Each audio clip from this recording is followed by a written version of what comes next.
friendship that'll never ever end. What's good, YouTube? Welcome to another episode of KJ Sports Talk, where we talk sports all day, every day. In today's video, sorry, it's hot outside, I'm thirsty. Today's video will be about pretty much how I think, this is just my personal opinion, how I think Kevin Durant is pretty much tarnishing his legacy by being on all these stacked teams. And what I mean by stacked, let's look at when he was with the Golden State Warriors. At one point, their starting five was Steph, Clay, Draymond, KD, and DeMarcus Cousins. That's 5 All-Stars on the starting lineup. That's pretty much a damn all-star starting lineup.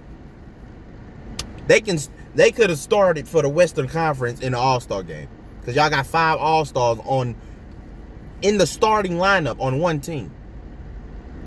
Then he comes to Brooklyn. He had to recruit Kyrie to go. He recruited James Harden, so that's where he got traded. Now he has LaMarcus Aldridge and Blake Griffin. Now, don't get me wrong. I know Blake Griffin and LaMarcus Aldridge are not the same players they were 9-10 years ago. I know that. But on a good night, both of them can still give you at least 20 points, 10 rebounds.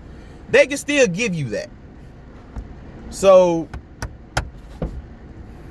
you look at the team he had, or he was on, in Golden State.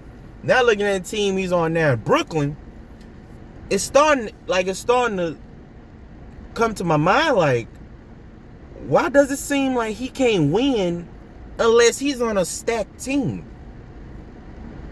Like, no matter how many championships you win, you had to be on a stacked team to win. You had to join the 73-win Golden State team in order to win your first 2 titles. Then you go to Brooklyn, hook up with Kyrie and James Harden, and then you get Blake LaMarcus. That's a stacked team. I'm not saying they're going to win the title. It's still a little early, but they going to make it out the East. I guarantee you that. They'll make it out the East. So, to me, personally, it's really doing a lot of damage towards Kevin Durant's legacy. Now, I'm not taking nothing away from Kevin Durant. Let's get that straight. I'm not taking nothing away from him. He's still one of the best players in the league today. He will go down as one of the best players ever. He will go down as one of the best, if not the best, scorer in the league ever. I'm not taking none of that away from him. None of that. But knowing all of that,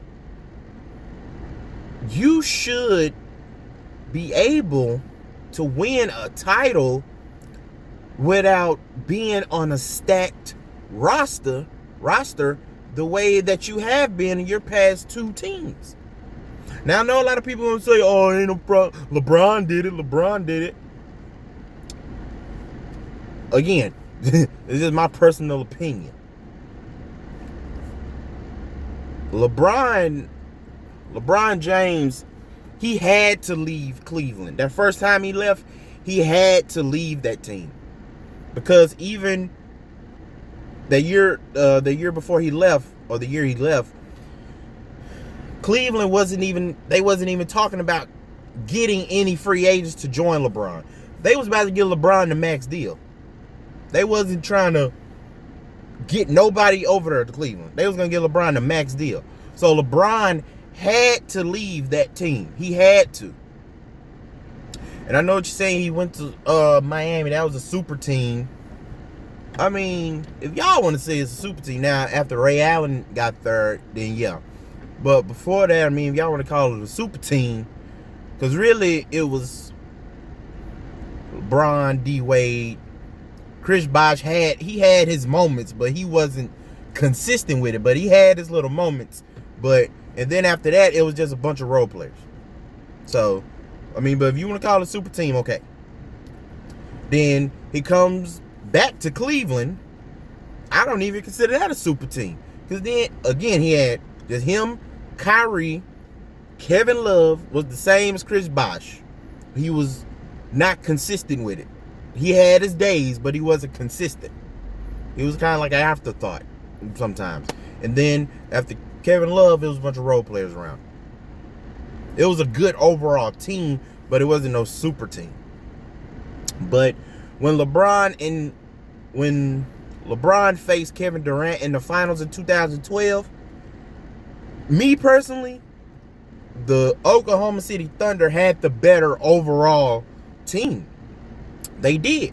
They had the better overall team. It was just, they was a little young, so they still had to develop a little bit. They weren't going to beat no LeBron and D Wade in no finals. Hell no. They still had to, develop. They was young.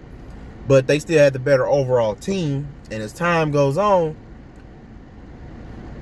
OKC had the Warriors down 3-1. And Kevin Durant was a big part in why OKC could not finish them off. So what does he do?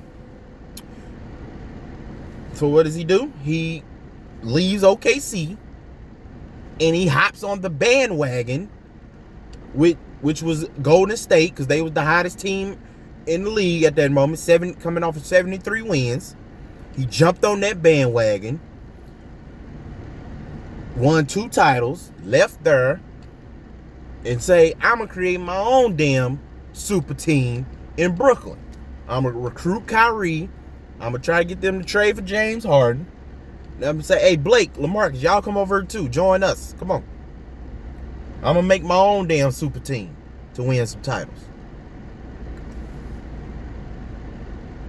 It just seems like you're really messing up your legacy. And to me, it will always be messed up. No matter how many titles you win, bruh, your legacy to me will forever be tarnished. For the simple fact, you're literally proving to everybody, as good as you are as a player, you cannot win without being on a stacked team. And you're proving it. Proved it in Golden State, now you're proving it in Brooklyn. That's just my personal opinion. So, that's just what it is. To me, his legacy is really being tarnished for that simple fact. So, hey man, tell me what y'all think in the comment section. Do y'all think no matter how many titles he wins, will his legacy be tarnished, or will it not? Like I said, I'm not taking nothing away from KD. He's one of the best players in this game, and that's ever. But like I said, you're proving that you can't win unless you're on a stacked team. And to me, that's tarnishing your legacy. But let me know what y'all think in the comment section, and I'll see y'all on the next video.